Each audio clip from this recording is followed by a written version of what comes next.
Seja bem-vindo à Culpa é do Bartolomeu, um podcast sobre atualidades, opinião e um pouco de história. Aqui com vocês é Thiago Baldin. E aqui é Ricardo, viva. Olha só, Ricardo, você está adicionando um bordão na sua entrada? O que é o viva? É.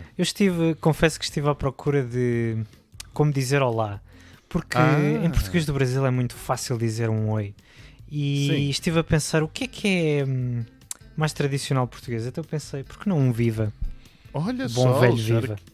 o senhor quer trazer mais aspectos portugueses, o senhor quer agregar mais ao vocabulário das pessoas com a língua portuguesa? Quero fazer um acordo ortográfico, mas da linguagem. Não quero. Não quero. Eu acho que a gente poderia falar um pouco sobre esse acordo ortográfico um dia. Eu acho que o devia senhor ser um tem episódio. opiniões muito fortes. Tenho sobre opiniões isso. muito fortes sobre o acordo ortográfico. Muito bom, vamos para as calinadas.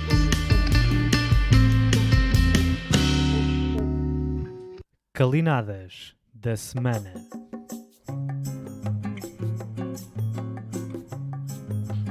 Ricardo, bom, o episódio da semana passada tivemos um excelente feedback. Foi? Parece que nós estamos acertando exatamente dentro da nossa bolha. Infelizmente, pessoas que se incomodariam com o texto, eu acho que não foram alcançadas. Ok. Menos Uma mal. tristeza. Mas vamos aproveitar esse espaço das calinadas para um anúncio, Ricardo, que eu acho que nem você sabe. Então, Nós temos um Twitter. temos um Twitter, meu Deus. É verdade. Nós temos. Que eu Nós não temos. seguia. Você não seguia, como eu você não sabe seguia. que nós temos um Twitter? É Eu te verdade. passei o link, Ricardo? Passaste sim. Passaste. Ah, eu E achei então que não tinha aí eu passado. passei a seguir. Ah, passou a seguir. Então, Ricardo, qual que é o arroba do nosso Twitter? O arroba é Cu do Bartolomeu. CU do Bartolomeu. Maravilhoso. Não tem nada que enganar.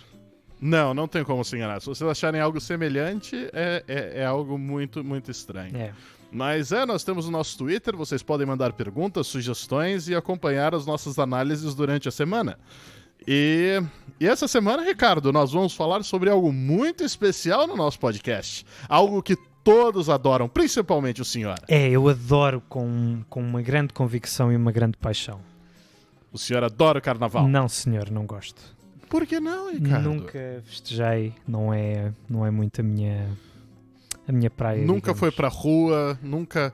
É que em Portugal é meio frio, né, nessa época do ano ainda, né? E por acaso é engraçado. Uma das coisas engraçadas sobre o Carnaval em Portugal é que já é uma festa bastante antiga, como nós vamos falar. Nestes anos mais recentes tem sido uma festa muito influenciada pelo Carnaval brasileiro. Olha Então, só! é verdade, com as escolas de samba, com os sambódromos, tudo o que tu possas imaginar. Vocês estão fazendo sambódromos? É verdade. Minha nossa! É impossível comparar a qualidade, acho eu.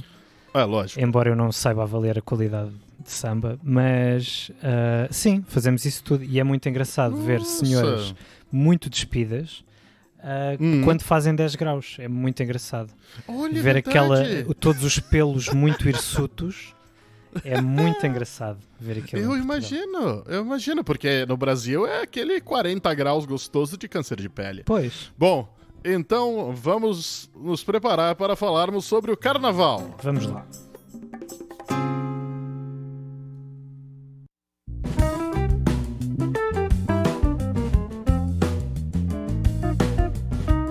Então, Ricardo, não sei se você viu essa semana, um brasileiro estava revoltado em Portugal no Carnaval das Torres Vedras.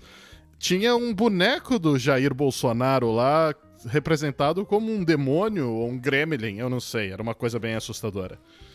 Como é possível? Não vi, mas estou muito indignado também. Ah, você Acho ficaria muito indignado. mal feito, sim. Acha uma ofensa Acho uma ao grande ofensa. líder do Estado brasileiro. É da República Federativa do Brasil. Acho uma grande ofensa. Maravilhoso. O senhor acha uma grande ofensa? Acho sim. Entendi. Acho que enquanto países irmãos nós devíamos respeitar os nossos representantes eleitos. Eu não quero saber. Ah, bom, os eleitos pode ser, mas Dom João VI ainda vai ser um gordo comilão pra mim. Meu Deus. Mas Dom João VI não foi eleito, senão por outro senão Deus. Então, Tiago, qual é que é a origem do Carnaval? Foram os brasileiros que inventaram o Carnaval? Eu acho que o termo inventar não, mas eu posso dizer que nós aperfeiçoamos. Ah, ok. O justo. Carnaval do Brasil, Ricardo, se você nunca foi, ele é tão especial em cada região do país, mas eu gosto muito de ressaltar o Carnaval de São Paulo e do Rio. Porque agora a gente tem Carnaval de rua grande em São Paulo e é aquela experiência completa. Sol de 40 graus, pessoas suadas, transpirando e bêbadas ao seu redor, aquele cheiro de urina clássico do Carnaval e aquele som muito extremamente alto que você não consegue nem ouvir o que as pessoas estão dizendo. Como não adorar? É uma experiência única. Como não adorar esta festividade? Eu acho que nós deveríamos fazer uma campanha Ricardo Carnaval 2021. Ok, vamos angariar fundos, vamos pagar uma viagem. Ricardo, se a gente conseguir fundos, o senhor vai no Carnaval? Se conseguirmos fundos que me paguem um avião para o Brasil, eu vou ao Carnaval de São Paulo. Meu Deus São do Paulo? céu, eu vou fazer o diabo para isso acontecer. Ok, vamos ver. Maravilhoso, Ricardo. Fica aqui prometido. Olha só, se essa merda estourar, você tá fudido. É verdade, lá vou eu ter que ir ao Carnaval de São Paulo. É São Paulo que eu vou? São Paulo e Rio, eu levo você nos dois. Nos dois? Não importa. Como é que é possível? Eu levo nos dois. Se a gente conseguir um avião pro Brasil, Ricardo, eu te levo nos dois, Ok, Ricardo. tranquilo, tá combinado.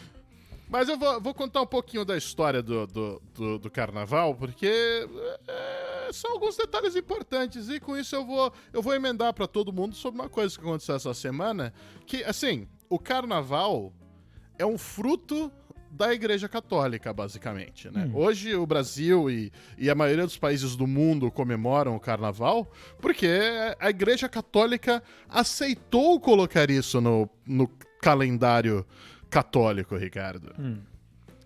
Uma coisa que o senhor deve imaginar é que o Carnaval ele vem de uma origem possivelmente pagã. As origens do Carnaval são muito... não tem muitos detalhes, mas como você comentou no bloco anterior, é muito frio em Portugal nessa época, né? Como na grande parte da Europa. Porque o que está acontecendo nessa época do ano, Ricardo, com o clima na Europa? Está ficando um pouco mais quente, mas pouco também mais está a ter picos mais concentrados de mais frio. Isso quer dizer que estamos naquele momento entre o inverno e o início da primavera. É verdade. Então isso é uma coisa muito interessante, porque para os brasileiros que vivem no hemisfério sul, isso não é algo tão claro, né? Mas para o pessoal que vive na Europa, numa parte mais norte, o inverno pode ser até fatal se você não tiver... Hoje em dia não. Hoje em dia a gente tem infraestrutura para tudo, mas antigamente, no século 2, 3... O inverno, se você não se preparasse para o inverno, estocasse comida e tudo mais, você ia morrer de fome e frio, não é verdade? Sim. Um dos relatos que você vai vendo sobre as histórias dos carnavais há tribos germânicas que celebravam nessa época do ano a volta do sol. Porque, como está no hemisfério norte, né, o inverno chega e as noites são longuíssimas, né? As noites chegam até ter 18... Sim, muito 18 próximo. horas, Sim. 19 horas. E isso é uma coisa que se vincula muito a essa época do ano, porque seria o equinócio da primavera chegando e falando... O clima falando, o calor vai chegar. Vocês vão poder plantar e ter comida de novo, né? E essa vem a grande ideia dessas festas pagãs, porque não necessariamente isso é vinculado a uma única tribo, porque naquela época era tudo vinculado ao clima, vinculado às estações, e tudo isso era vinculado a deuses, e aí vinham-se as celebrações. Porque quando chegava nessa época do ano, quando o calor estava voltando, todo aquele estoque de carne que o pessoal matou por volta da época de novembro, para poder passar o inverno... elas tinham que ser consumidas, porque senão não iam conseguir, elas iam estragar. O calor vem e estraga tudo, né? Isso é uma coisa que pra gente não tem muito não é muito significante pra gente hoje, porque a gente tem geladeira, a gente tem uma rede de distribuição, mas na época, se você matasse uma vaca no final do ano e tentasse guardar a comida, ela se conseguia ser estocada por causa do frio.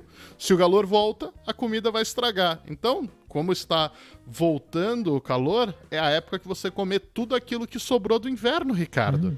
Por isso que a terça-feira de carnaval também é chamada de terça-feira gorda. Ora bem. E assim, lógico, isso não era uma data específica, né? Não se tinha uma data. Era o pessoal esperando o equinócio da primavera, mas não tinha uma data, um dia específico. E E como você sabe, a Igreja Católica, ela tá aí há um certo tempo, né, Ricardo? Já há uns bons anos. Pelo menos 20. Já uns 25, né? Sim, 20, 25 anos. Já tá aí um certo tempo, né? E a Igreja Católica, ela tentava, desde o tempo quando começou a entrar no Império Romano e começou a tentar distribuir os seus tentáculos pela Europa, eles começaram a observar essas atitudes pagãs, né? E é uma das coisas que foi mais discutidas num evento muito especial para a Igreja Católica, um evento que foi considerado para a teologia um marco da Igreja Católica, Concílio de Nicéia. E essas festas pagãs, elas foram analisadas e tentaram entender os princípios do paganismo na época e os princípios da Igreja Católica e as bases da Igreja Católica. Foi trazido no Concílio de Nicéia. O Concílio de Nicéia, para a Igreja Católica, é um marco. É o marco que guiou a Igreja Católica para o que ela é hoje. E dentro disso foi onde foram as primeiras citações sobre o carnaval, ou carnevales, que em latim se diria a despedida da carne. Mas isso não foi tomada uma decisão nessa época. A decisão, efetivamente, ela só veio sobre a implementação do carnaval em 590, com o Papa Gregório I.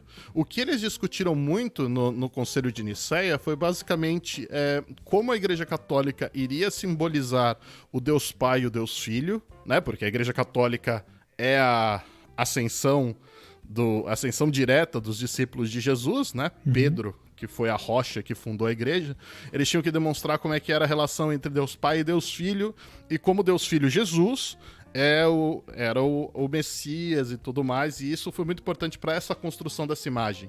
E também era uma grande discussão de como eles iam se relacionar com o paganismo nessa época, né, que o paganismo ainda era legalizado no Império Romano. O senhor imagina as pessoas fazendo orgias nas ruas, Ricardo? Não imagino, mas já li alguns relatos muito interessantes sobre isso, é verdade. Maravilhoso. Eu acho essas coisas bem interessantes. E pensar que esse conselho fazia menos de 400 anos que Jesus, teoricamente, andou na Terra, né? E isso gerou-se a fundação e as religiões pagãs estavam lá. E eles tinham essa consideração por entender essas religiões e tentar entender como eles poderiam levar a palavra de Jesus e de Deus para outras tribos, né? É da mesma forma que, como a Igreja Católica se apropriou, digamos assim, das festividades do Carnaval, o mesmo também aconteceu com as festas pagãs do solstício de inverno, que hoje em dia nós celebramos como o Natal. Isso realmente é um fato para a gente pensar como isso se desenvolveu, né? Porque isso se constrói por um ciclo, né? O Natal até a Páscoa, isso é um período num calendário cristão, onde eles têm suas celebrações, as suas penitências e tudo mais, e isso foi mudando ao decorrer dos anos, né?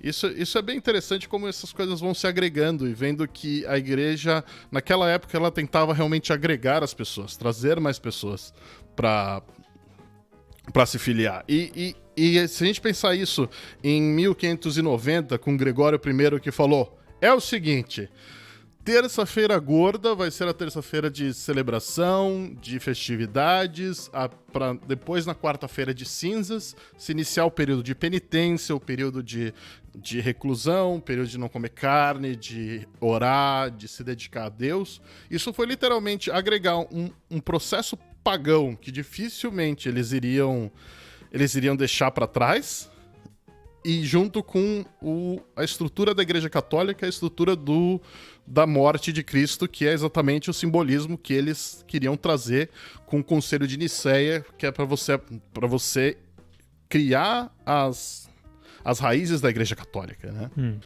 Lá no início do século VIII, o Carnaval foi um grande foco de vários sínodos que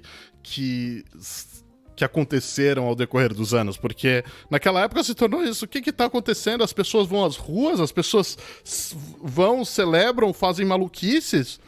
Uma das coisas que foi levada em consideração São Isidoro de Sevilha, ele escreveu em seus textos o quão chocado ele estava com os festejos carnavalescos, Ricardo.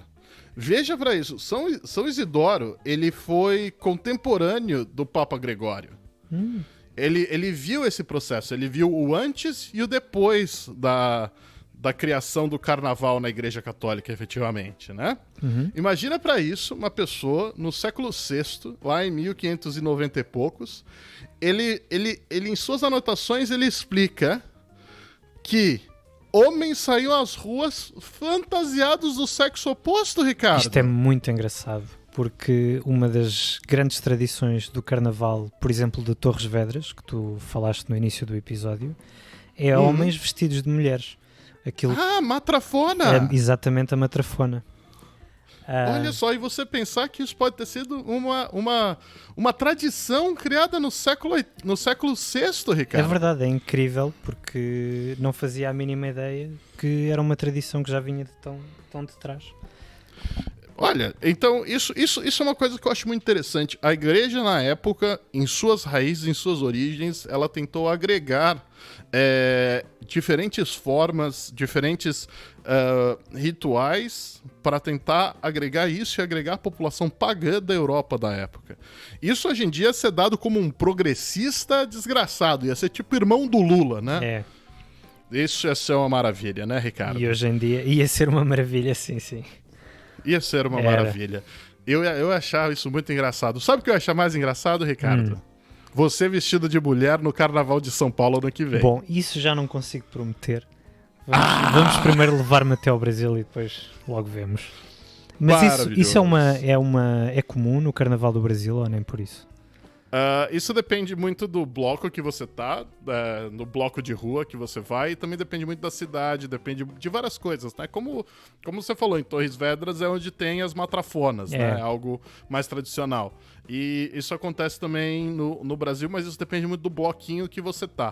Okay. Do bloco do Rio de Janeiro tem vários blocos, em São Paulo tem vários blocos, que alguns são mais comuns, os homens estarem vestidos de mulher ou não. Em 2016 eu saí nas ruas com um vestido, Ricardo, e uma tiara. Há registros fotográficos? Eu acho que há alguns. Meu Deus. Mas vamos deixar isso para um próximo episódio. Ok.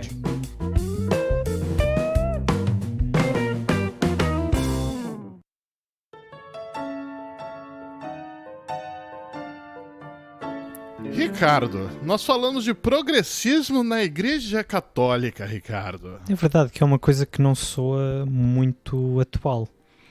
Ou se soa muito atual, porque o Papa de hoje estão dizendo que esse Papa é pop. É pop, mas não se tem visto ainda muitos avanços nesse sentido. Tirando a comunhão das pessoas divorciadas, se não estou em erro. Eu não tenho Acho certeza. que foi assim o mais longe que se foi. É uma questão muito política dentro da igreja. É. Né? A igreja é uma instituição muito antiga, então deve ter muitos entraves ali dentro onde se consegue desenvolver. Ricardo, você veio de uma família católica, Ricardo? Vim sim. O senhor foi catequizado, crismado na igreja católica? Fui catequizado, fiz toda a catequese, mas depois optei por não fazer o crisma. O senhor não confirmou o seu batismo, Ricardo? Não confirmei o meu batismo. O senhor é um mau católico. É verdade, não sou um exemplo. Uma vergonha para a família. Não sou um exemplo. Mas andei num colégio de freiras, por isso acho que todos aqueles anos... Isso sempre atrapalha. Eu também estudei, como eu falei, já estudei no colégio protestante, não é à toa que hoje eu não acredito em bosta nenhuma.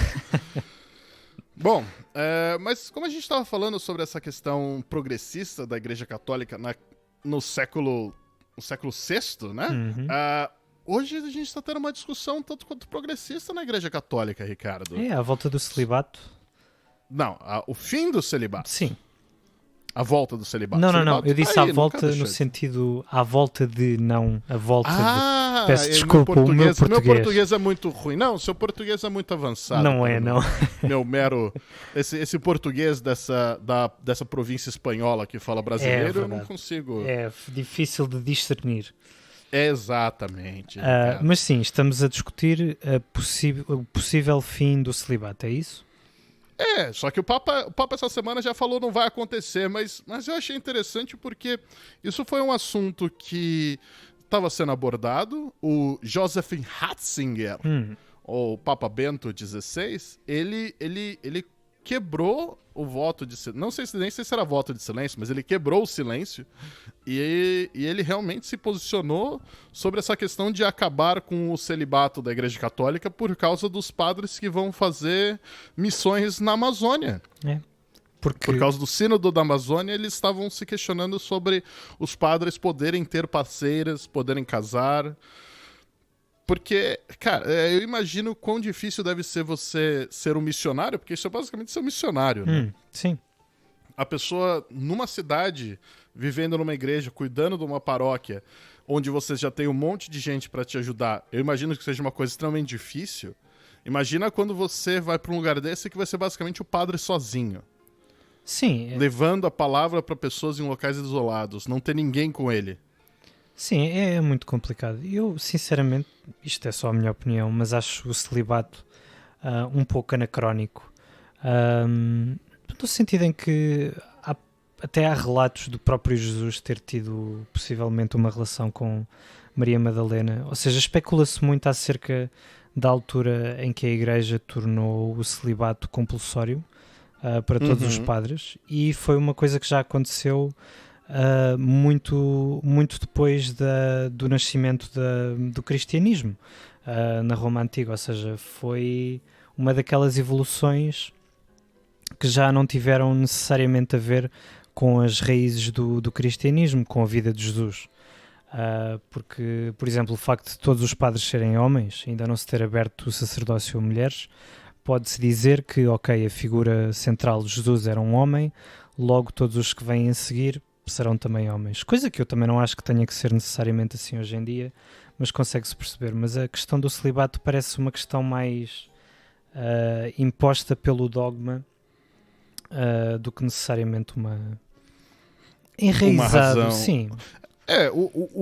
A parte do celibato da Igreja Católica, ele tem origem no século IV, pelo o Sínodo de Elvira e o Conselho de Cartago. Esses dois momentos da Igreja, eles foram os que trouxeram a ideia do celibato para a Igreja. E você vê que isso basicamente se torna uma instituição, porque isso daí tem mais de 1.700 anos. Sim.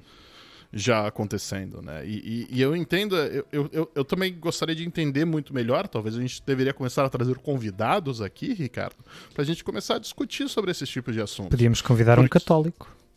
Nós dois somos, mas nós não praticamos muito, Ricardo. Não somos muito bons católicos. Eu sou melhor que você que eu fiz crisma. Pronto. Olha só. Traz um melhor lugar no céu, portanto. Traz um lugar à janela. Padre. Traz o quê? Vais ter um lugar à janela. Ah, maravilhoso. Mas essa questão do celibato, quem assistiu o filme Dois Papas, desculpa, tô trazendo outro filme que concorreu ao Oscar, peço perdão, mas quem assistiu Você assistiu Dois Papas, Ricardo? Sim, senhor.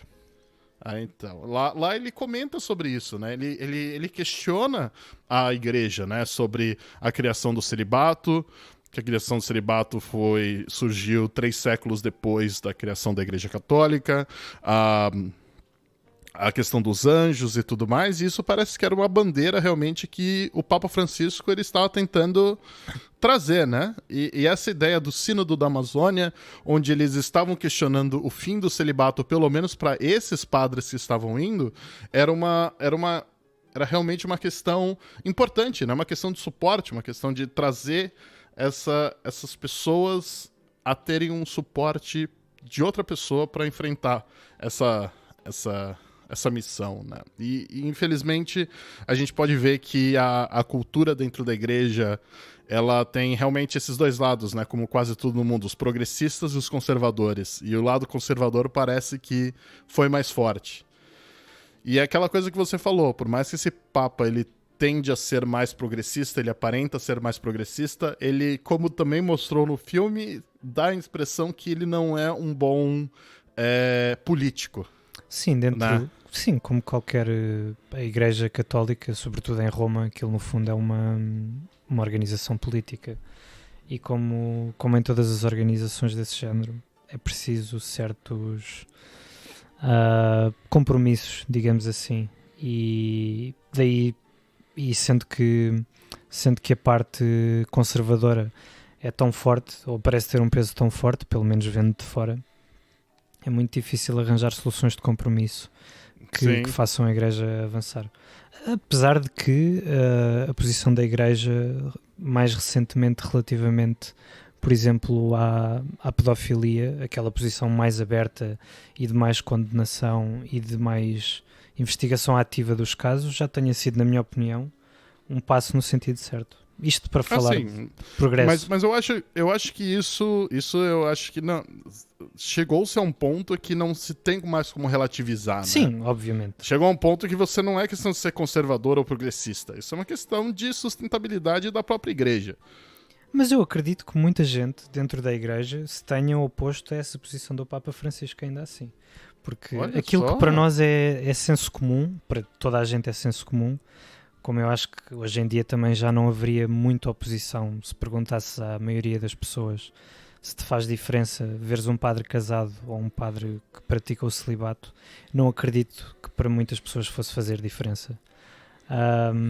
Mas pronto, é como nós dissemos, a Igreja Católica é uma instituição muito antiga e em instituições muito antigas já há muita coisa que vem de trás e a mudança é sempre muito mais lenta e progressiva. É, isso é verdade, eu imagino mesmo. E aí fica aquela comparação, né, que eu quis trazer aqui, pensar que no início das origens da Igreja Católica, se teve um momento máximo onde você agregou uma festa pagã em suas raízes para você agregar mais pessoas, por que a igreja hoje ela não tenta dar um passo à frente e tenta fazer algo tão arrojado como aconteceu há quase 2000 anos atrás? Por que a igreja não consegue fazer isso hoje? O que a impede? O que impede porque a Igreja Católica está diminuindo. O Brasil está deixando de se tornar a maior nação católica para se tornar a maior nação evangélica do mundo. Meu Deus. E isso pode ser algo para se questionar, algo para pensar, e é essa a questão que eu quero trazer hoje para você que está nos ouvindo pensar sobre se você é católico, se você faz parte de qualquer instituição religiosa, a que ponto você pode ser contra uma ideia progressista que pode trazer um resultado melhor a longo prazo da sua instituição. Isso pode ser aplicado tanto para uma igreja, para uma instituição cristã, para uma instituição religiosa ou até mesmo para uma instituição governamental. E aí cai esse questionamento.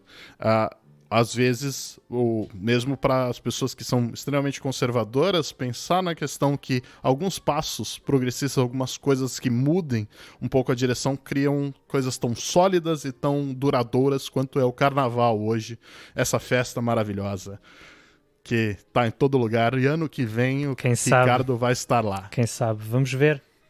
Veremos. Se isso acontecer, eu vou inaugurar o nosso canal do YouTube com um vídeo seu, Ricardo. Terá de ser. Maravilhoso!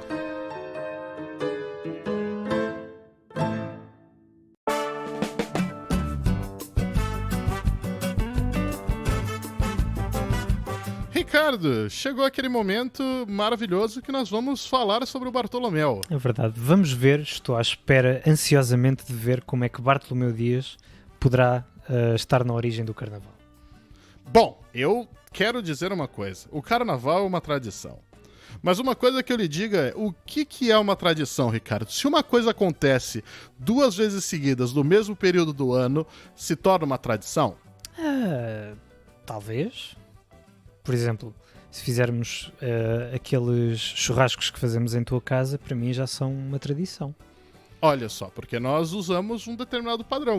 Um final de semana com um belo sol, com uma cervejinha gelada, se tornou uma tradição. Mas esse ano eu acho que nós vamos ter uma nova tradição no Brasil, então, Ricardo. A nova tradição vai ser o presidente falando merda moral sobre o Carnaval, Ricardo. Ora bem, nada que nos espante, não é verdade?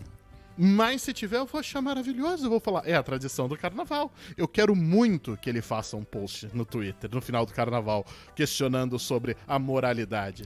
Porque o senhor sabe, né? Ano passado o que aconteceu, Ricardo? O senhor viu o que aconteceu? Fiquei muito chocado, mas sim, lembro-me daquela publicação no Twitter Pronto, com Golden Shower, não é verdade? Golden Shower, aquela coisa maravilhosa. E hoje, pra culpa do Bartolomeu, eu não quero linkar Bartolomeu ao carnaval. Eu vou dizer que aquela cena do Golden Shower tem o pezinho do Bartolomeu nessa história. Meu aí, Deus. Ricardo. Estou ansioso. Eu vou te mostrar como, Ricardo. Primeiro, o Golden Shower. O que é o Golden Shower? O Golden Shower é definido como uma parafilia, Ricardo. Que bom, uma parafilia. Essa parafilia é aquela situação onde a pessoa tem excitação e orgasmo por situações que não envolvem o órgão sexual. Isso é uma parafilia.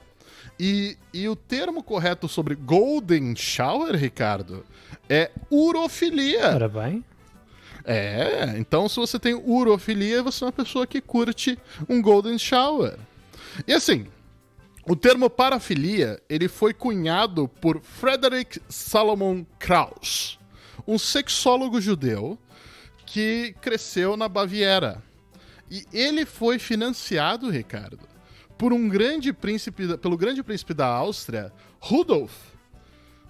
Esse príncipe da Áustria, ele tem uma história trágica. Ele se suicidou ao lado de sua amante de 17 anos, chamada baronesa Marie Wetzena, mais conhecida pelo seu apelido Mary.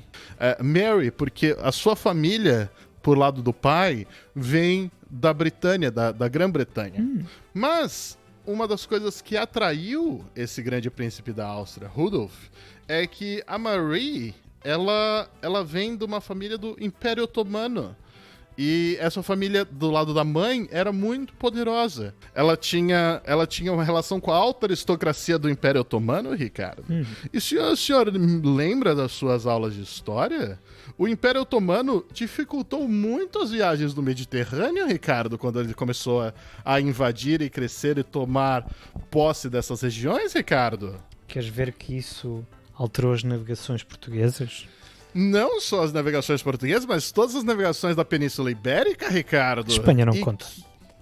Espanha não conta? Não. Então tá bom. E como o senhor deve saber, quem é que conseguiu dobrar o Cabo da Boa Esperança, Ricardo, para fugir desta rota otomana, Ricardo? Bartolomeu Dias. Bartolomeu Dias, que é aquele que era o navegante de Cabral que foi e levou o carnaval ao Brasil, Ricardo. Muito. E se não fosse essa levada do carnaval ao Brasil, nós nunca teríamos esse tweet do Golden Shower no ano passado. Podemos então agradecer também isso, ao grande Bartolomeu Dias. Ao grande Bartolomeu, e vamos ficar com uma marchinha de carnaval para o nosso querido Jair Bolsonaro. Muito obrigado, até semana que vem. Até para a semana.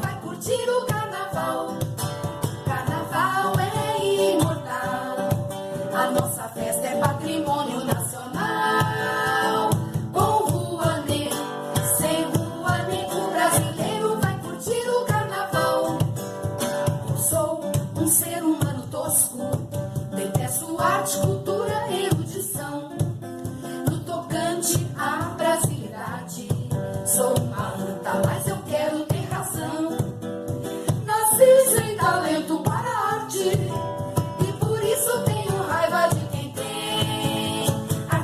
não trabalha, é vagabundo, e quem pensa assim é uma anta também. Eu sou um ser humano tosco, detesto arte, cultura e erudição. No tocante à brasilidade, sou uma anta, mas eu quero ter razão. Nasci sem talento para a arte, e por isso tenho raiva de quem tem. Artista não trabalha, é vagabundo, e quem pensa assim é uma anta também. Pra completar o meu azar, uma cortina de fumaça vou lançar. Quero mostrar pro mundo inteiro como funciona o carnaval brasileiro.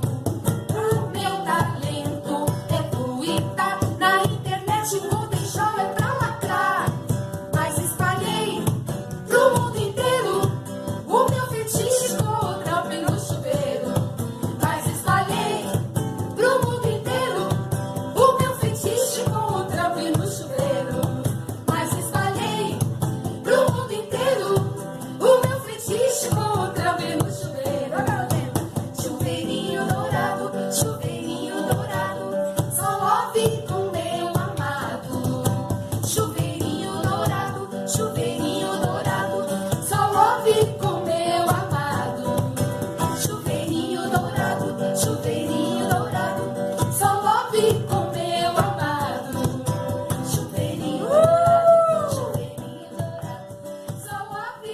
esta marchinha foi criada pela família Passos Tá Ok. Vocês podem segui-los no Twitter, no Facebook ou no canal do YouTube deles. Apoiem esse pessoal que eles têm muito talento e são muito divertidos.